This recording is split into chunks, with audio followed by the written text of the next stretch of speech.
النهاردة هنغوص شوية في موضوع حواسنا، تحديداً حاسة الشم. إزاي بنستقبل الروايح، خصوصاً بقى في عالم العطور المعقد ده. الكلام ده هيكون معتمد على أبحاث ومقتطفات علمية معانا. هنركز قوي على فكرة زي عطبة الشم دي، وإزاي كمية المادة العطرية بتأثر على قوة الريحة اللي بنحس بيها. إيه رأيك نبدأ نفصص الموضوع ده؟ تمام جدا. بص، العلم اللي ورا الموضوع ده ليه اسم كده، علم النفس الفيزيائي. ببساطة هو بيربط بين الحاجات الفيزيائية اللي بنقيسها زي مثلا تركيز مادة معينة في الهواء وبين إحساسنا إحنا بيها، يعني قوة الريحة اللي شمنها. النهاردة تركيزنا أكتر هيكون على الحتة اللي تهم صناع العطور بشكل عملي، يعني العلاقة بين التركيز والإدراك لمادة واحدة. مش هندخل قوي في تفاصيل إدراك المخاليط المعقدة لأن الأبحاث في الحتة دي لسه مش بتقدم لهم حلول مباشرة يقدروا يستخدموها على طول. ممتاز. طب نبدأ بمصطلح عطبات الإدراك أو عطبات الشم ده، بنسمعه كتير. ممكن توضحي لنا أكتر؟ هل هي نوع واحد ولا في فرق؟ أكيد، هو في فرق مهم المصادر بتوضحه. عندنا حاجة اسمها عطبة الاكتشاف، دي أقل كمية من المادة تخليك بس تقول أنا شامم حاجة. مش مهم إيه هي، المهم إن في ريحة وخلاص. تمام، مجرد وجود ريحة. بالظبط. وفي بقى عضبة التمييز، دي أقل كمية تخليك مش بس تحس بالريحة، لا دي تخليك تعرفها، تقول دي ريحة ياسمين مثلا. يعني أقدر أميزها، فهمت. النقطة المهمة قوي بقى إن الأرقام دي مش ثابتة خالص، يعني مش رقم واحد لكل الناس لكل المواد. بتختلف جدا من شخص للتاني، وحتى لنفس الشخص ممكن تختلف من وقت للتاني حسب حالته وتركيزه. وكمان طريقة القياس نفسها، صح؟ يعني لو المادة في الهواء غير لو دايبة في مية مثلا. بالظبط، دي نقطة جوهرية. قياس التركيز في الهواء اللي بنتنفسه ده حاجة، وقياسها وهي دايبة في سائل سواء مية أو كحول أو زيت دي حاجة تانية خالص. ونوع المذيب نفسه بيفرق كمان. طب بما إننا بنتكلم عن الاختلافات دي، إيه أكتر الأمثلة اللي لفتت نظرك في المصادر؟ حاجات غريبة أو مدهشة؟ بص، في حاجات تخليك تقف عندها شوية. أولاً المدى بتاع العتبات ده واسع بشكل لا يصدق. يعني عندك مادة زي البيتا داماسينون ممكن نشمها وهي بتركيز قليل قوي قوي، حوالي 0.002 جزء في المليار، وده في محلول مائي. ده تركيز يكاد يكون مش موجود. فعلاً. وفي المقابل مادة تانية زي حمض فينيل أسيتيك بتحتاج تركيز أعلى بآلاف المرات، ممكن يوصل ل10,000 جزء في المليار عشان نبدأ نشمها في المية برضه. فرق شاسع جدا. جدا. وحاجة تانية عجيبة برضو فكرة المتشابهات الضوئية، يعني نفس التركيبة الكيميائية بالظبط بس ترتيب الذرات في الفراغ عامل زي الإيد اليمين والإيد الشمال.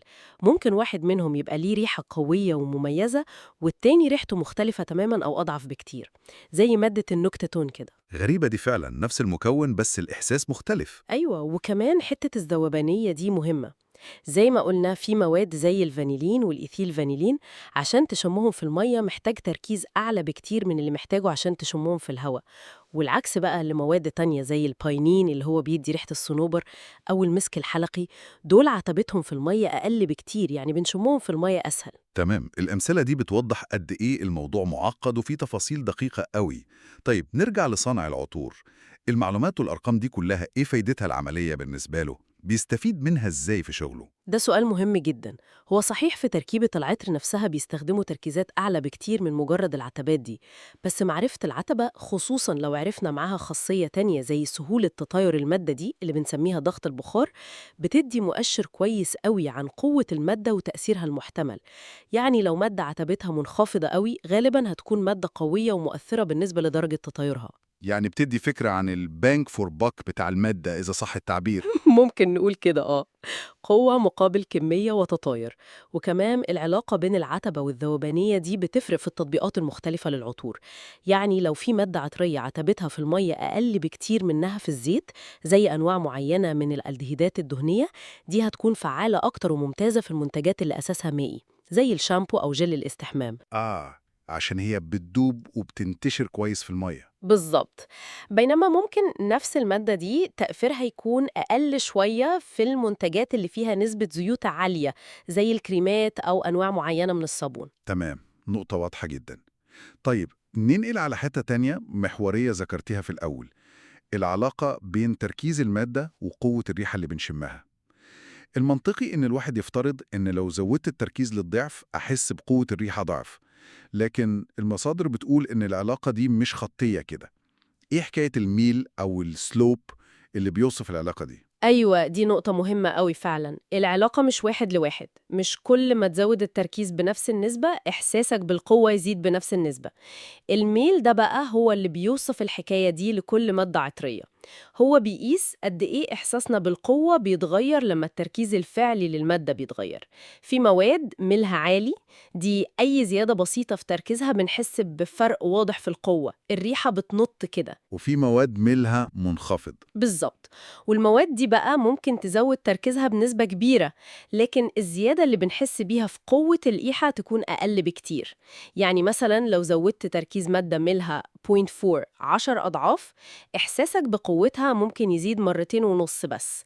ولو الميل أقل زي 0.2، الزيادة في القوة ممكن تبقى 1.6 بس، مع إنك زودت التركيز 10 أضعاف. غريب. طب لو الميل منخفض، يعني القوة ما بتزيدش قوي مع زيادة التركيز، ليه ده يعتبر ميزة في صناعة العطور؟ مش المفروض العكس؟ لا، هي بقى الحتة اللي فيها الخدعة المفيدة.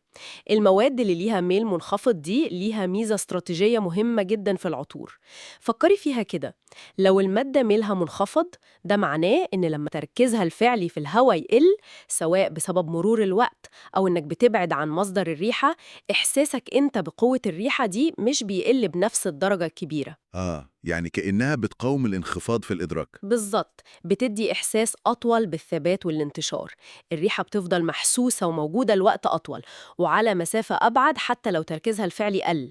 عشان كده مواد أيقونية ومهمة جدا في تثبيت العطور وانتشارها زي أنواع المسك الصناعي ومادة زي الهيديون والدمسكونات يعتقد بشكل كبير إن ليها الميل المنخفض ده. وده يفسر ليه أحيانا المواد دي بالذات لما بنشمها لوحدها على ورقة اختبار وهي مركزة، ممكن ما تديناش إحساس بالقوة الرهيبة اللي بنلاقيها في تأثيرها النهائي في العطر. تماماً. ممكن تبان هادية أو مش قوية قوي في التقييم المبدئي ده، لكن قوتها الحقيقية بتظهر في قدرتها على الاستمرار والانتشار بسبب الميل المنخفض ده. طيب المصادر اللي معانا بتلمح كده لمفاهيم زي قيمة الرائحة أو odor value، وقيمة الرائحة الحقيقية أو true odor value. ممكن نبذة سريعة عن الفرق بينهم وأهميتهم؟ ببساطة شديدة، قيمة الرائحة العادية دي طريقة حساب قديمة شوية، بتقسم تركيز المادة على عتبة اكتشافها، بس مشكلتها إنها بتفترض إن كل المواد ليها نفس الميل، وده مش حقيقي زي ما شفنا. تمام. قيمة الرائحة الحقيقية بقى بتحاول تكون أدق، لأنها بتاخد في اعتبارها الميل الحقيقي الخاص بكل مادة، فبتدي صورة أقرب للواقع عن التأثير الفعلي للمادة دي وإزاي بنحس بقوتها. وده ممكن يكون مهم في المستقبل لتقييم فعالية المواد العطرية المختلفة مقارنة بتكلفتها بشكل أدق عند تصميم العطور، يعني نعرف أنهي مادة بتدينا أداء أفضل بالنسبة لسعرها وتركيزها. فهمت. يعني طريقة أدق لقياس التأثير الفعلي. لو حبينا نلخص أهم النقط اللي اتكلمنا فيها النهاردة، هنقول أولاً إن عتبات الشم دي حاجة متغيرة جداً وبتعتمد على عوامل كتير قوي: الشخص، وقت القياس، طريقة القياس، المادة دايبة في إيه. تانياً، المواد العطرية اللي ليها ميل منخفض دي مهمة جداً وبتلعب دور كبير في إحساسنا بثبات العطر وانتشاره. وثالثاً، إن فهم تأثير أي مكون في العطر هو موضوع أعقد بكتير من مجرد معرفة تركيزه كام في المية في التركيبة، وكل ده بيأكد إننا لسه محتاجين بيانات تكون أدق وموثوقة أكتر عن العتبات وعن الميل لمجموعة أكبر من المواد العطرية اللي بتستخدم في الصناعة دي. تمام جدا. ونحب نختم بسؤال كده نسيبه للمستمعين يفكروا فيه. بما إن إدراكنا لقوة الريحة مش بيزيد بنفس نسبة زيادة التركيز، يعني العلاقة مش خطية وفيها حكاية الميل دي، تفتكروا عدم التناسب ده ممكن يأثر إزاي على إحساسنا بخلطات العطور المعقدة اللي فيها مكونات كتير وكل مكون بيتبخر وبيقل تركيزه بمعدل مختلف عن التاني مع مرور الوقت على بشرتنا؟